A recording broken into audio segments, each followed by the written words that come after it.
Por favor, amigo, no digas me gustas, yo gusta, nosotros gustamos, es incorrecto. Ne dis pas ça en espagnol, c'est incorrect. Enfin, si c'est juste, mais pas dans 90% des cas. Es lo que vamos a ver hoy, c'est ce qu'on va voir aujourd'hui. Et pourquoi je te dis ça? Parce que tu as probablement déjà entendu me gustas dans une chanson très connue de Manu Chao, Me gustas tú. Me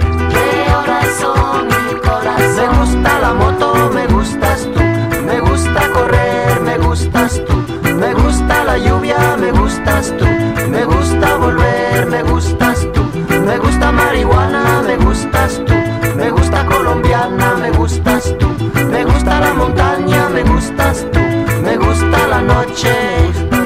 Donc aujourd'hui, on va voir pourquoi tu ne dois pas dire me gustas ou nosotros gustamos quand tu dis j'aime ce plat, j'aime cette nourriture, j'aime cette chose ou une autre. Pourquoi tu ne dois pas dire ça? Quelle est la bonne formulation? Je vais t'apprendre à conjuguer le verbe gustar parce que c'est pas si simple, il est très piège en espagnol. Et je te partagerai aussi quelques autres verbes du type gustar qui sont très utiles. Comment on dit j'adore ou comment on dit par exemple j'ai mal. Tu vas voir que ces verbes ont un point commun, c'est la façon dont on les conjugue qui est pas si simple. Bueno, entonces vamos a ver cómo se conjuga este verbo gustar dans cette chanson de Manu Chao y dit me gusta la mañana, me gustas tú. Me gusta la mañana, me gustas tú.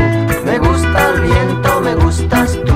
Donc à chaque fois, il va répéter le même pattern, la même forme. Donc par exemple, me gusta viajar, me gustas tú. Et on peut voir donc qu'il y a cette forme tú me gustas. Tú me gustas, ça veut dire tu me plais. Donc attention, c'est juste de dire tú me gustas, tu me plais, mais c'est quand même assez peu utilisé et ça va plutôt s'utiliser pour parler d'une personne. Si tu dis à quelqu'un, tu me plais, par exemple, je te trouve beau ou en tout cas attirant. Ça va donc être par exemple, tú me gustas, yo te gusto, par exemple, je te plais. Mais ici, nous, on veut pouvoir dire autre chose de bien différent qui est très utilisé, c'est parler de ses goûts. Parler de ses goûts en termes de nourriture, en termes de musique. Est-ce qu'on aime ou on n'aime pas quelque chose? Pour cela, on n'aura jamais gustas ou gusto ou par exemple gustamos, gustais. Ici, on va avoir seulement deux conjugaisons. Si on dit quelque chose me plaît, on va dire me gusta. Par exemple, si on dit j'aime le café, tu vas tout simplement dire me gusta el café. Me gusta el café et pas yo gusto el café. Me gusta el café, j'aime le café. Et en fait, cette forme est particulière parce qu'en fait, on dit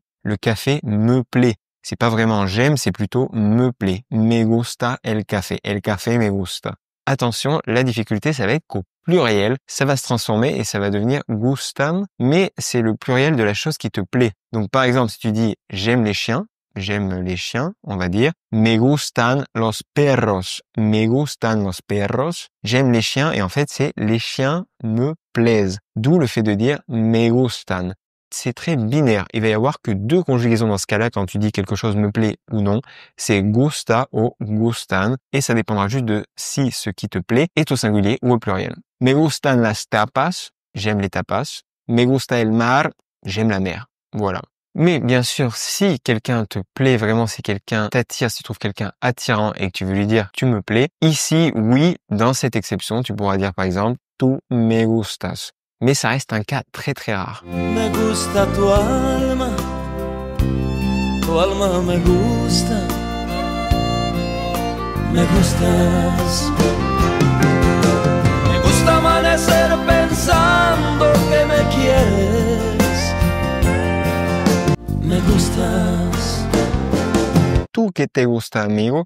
Qu'est-ce que toi, tu aimes? À toi de me dire ça dans les commentaires. Tu peux tout simplement me partager ton plat favori. Par exemple, me gustan las hamburguesas. Me gustan las hamburguesas. J'aime les burgers. À présent, je voulais juste te dire que cette forme de verbe, gustar, me gusta ou me gustan, ça se fait par exemple avec me encanta. Encantar, ça veut dire adorer. Tu peux très bien dire me encantan las papas fritas. Me encantan las papas fritas. J'adore les frites. Ou encore me encanta nadar. Me encanta nadar. J'adore nager. Cette forme, tu la retrouveras donc avec gustar, encantar, avec molar, me mola, ça veut dire j'aime. C'est une expression qu'on utilise surtout en Espagne, une expression typique d'Espagne. Me mola mucho, j'aime beaucoup. Et on a aussi me duele, quand tu dis que quelque chose te fait mal. Ici, tu vas devoir dire me duele. Par exemple, si tu dis me duele la cabeza, j'ai mal à la tête. Mais par contre, si tu le mets au pluriel, ça va être duelen. Par exemple, me duelen las piernas, me duelen los brazos. J'ai mal aux jambes, j'ai mal aux bras. Me duelen los brazos. Ici, comme c'est au pluriel, on va dire duelen.